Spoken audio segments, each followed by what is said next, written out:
Le 14 juillet est la fête nationale française, célébrée chaque année avec ferveur. Mais pourquoi cette date et qui l'a officialisée?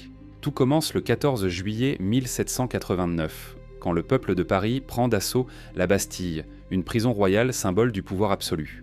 Cet acte marque le début de la Révolution française, une lutte pour la liberté, l'égalité et la fraternité.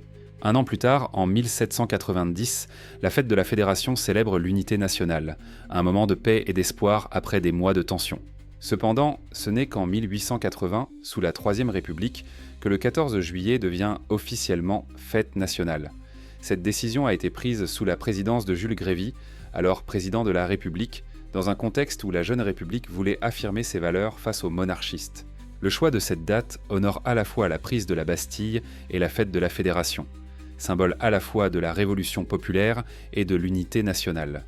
Le défilé militaire, événement emblématique du 14 juillet, a lui aussi une longue histoire.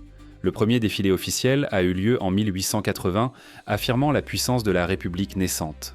Mais c'est en 1918, à la fin de la Première Guerre mondiale, que le parcours sur les Champs-Élysées a été fixé. Cet axe prestigieux entre l'Arc de Triomphe et la place de la Concorde est un symbole fort. Il relie la mémoire des victoires à la vie quotidienne des Parisiens. Ce défilé est aujourd'hui le plus ancien défilé militaire régulier au monde, où s'alignent les armées françaises et parfois des troupes alliées, rappelant la coopération internationale.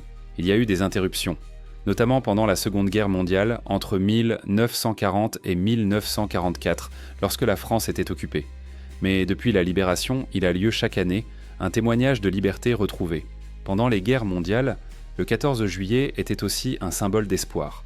En 1915, sur les lignes de front, les soldats chantaient la Marseillaise pour garder le moral.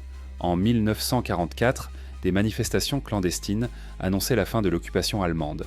Mais au-delà des défilés, le 14 juillet, c'est aussi des bals populaires, des feux d'artifice partout en France et des rassemblements où joie et mémoire se rencontrent.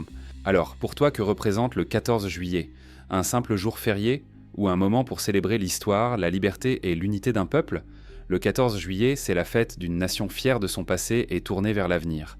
Si tu as aimé cette vidéo, n'oublie pas de liker, partager et surtout de t'abonner pour ne rien manquer de nos prochaines histoires passionnantes. À très vite.